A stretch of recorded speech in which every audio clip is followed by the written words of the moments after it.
Alhamdulillah, pada kesempatan yang penuh berkah kali ini, kita kembali berjumpa dalam rangka meningkatkan ketakwaan kepada Allah Subhanahu wa Ta'ala, serta menuntut ilmu syar'i. Dan pada rubrik akhlak kali ini, kita akan membahas mengenai namimah atau mengadu domba sesama muslim.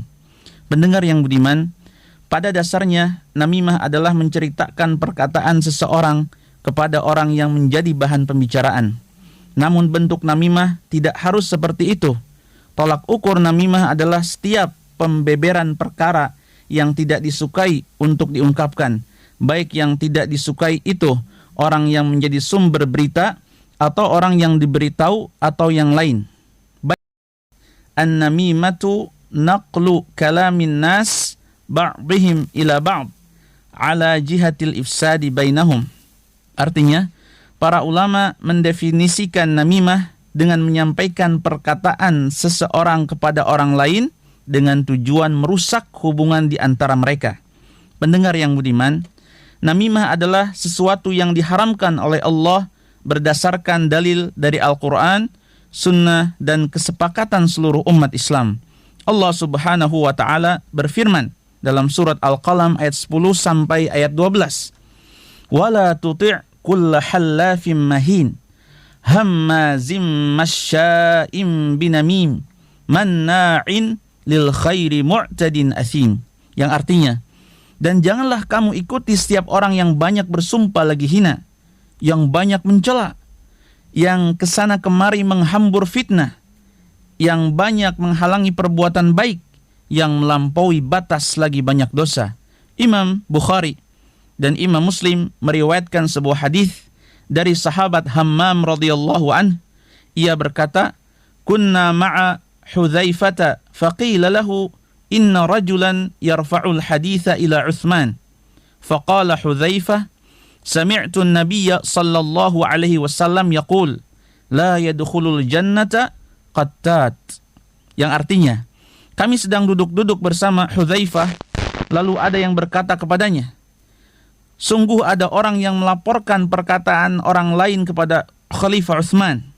Hudzaifah lantas berkata, "Aku mendengar Nabi sallallahu alaihi wasallam bersabda, qattat itu tidak akan masuk surga." Kemudian dalam hadis lain yang diriwayatkan oleh Imam Muslim dari sahabat Hudzaifah radhiyallahu anhu, annahu balaghahu anna rajulan yanimmul hadis, faqala Hudzaifah, "Sami'tu Rasulullah sallallahu alaihi wasallam yaqul, la yadkhulul jannata nammam." Sesungguhnya beliau mendapatkan laporan tentang adanya seseorang yang suka melakukan namimah.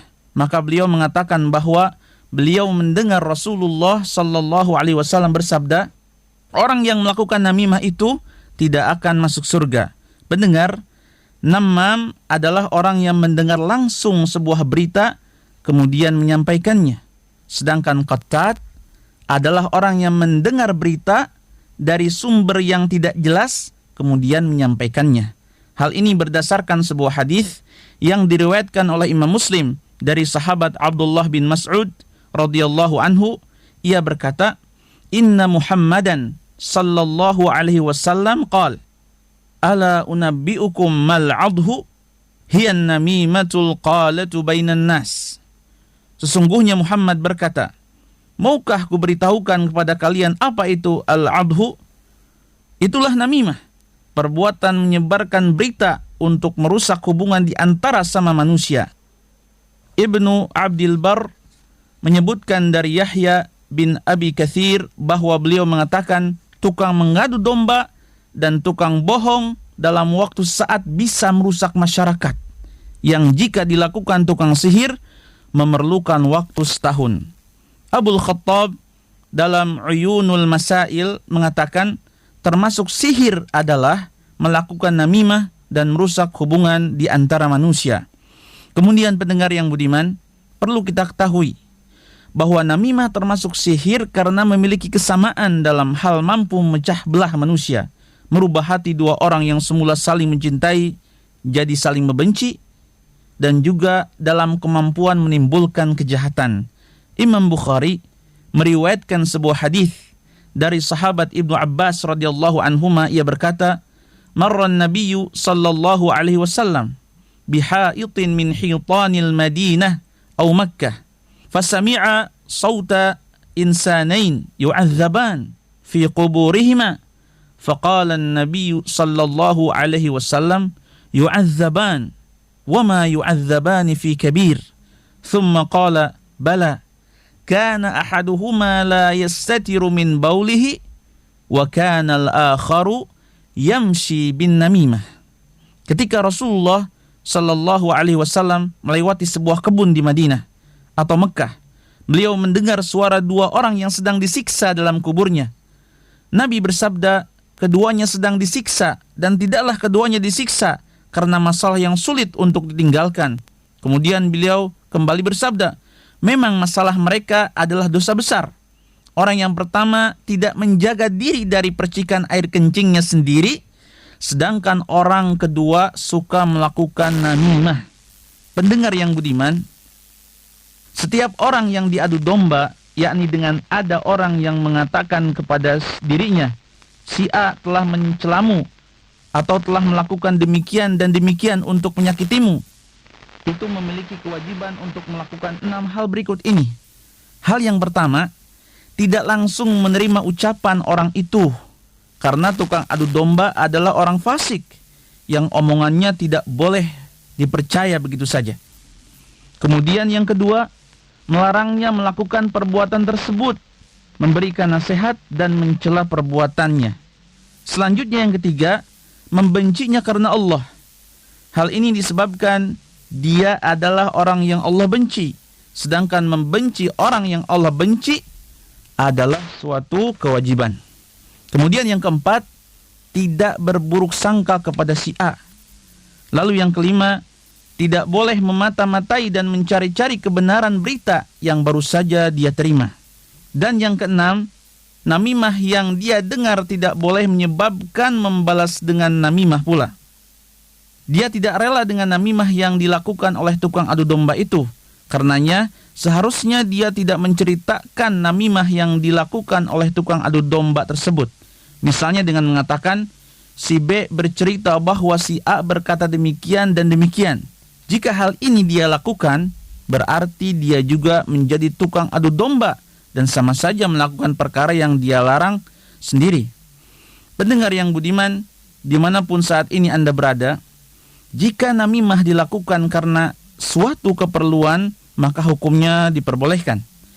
Sebagai contoh, ada orang yang memberitahu si B bahwa si A akan membunuhnya, salah satu anggota keluarga, atau hendak merampas hartanya. Contoh yang lain adalah yang melapor kepada pemerintah atau pihak yang berwenang dengan mengatakan bahwa ada seseorang yang telah melakukan suatu tindakan yang berbahaya dan menjadi kewajiban penguasa untuk menangani dan menumpasnya. Semua perkara ini hukumnya tidaklah haram. Begitu pula perkara-perkara serupa, bahkan terkadang hukumnya menjadi wajib atau sunnah tergantung situasi dan kondisi. Penyampaian berita yang tercela adalah jika bertujuan untuk merusak hubungan.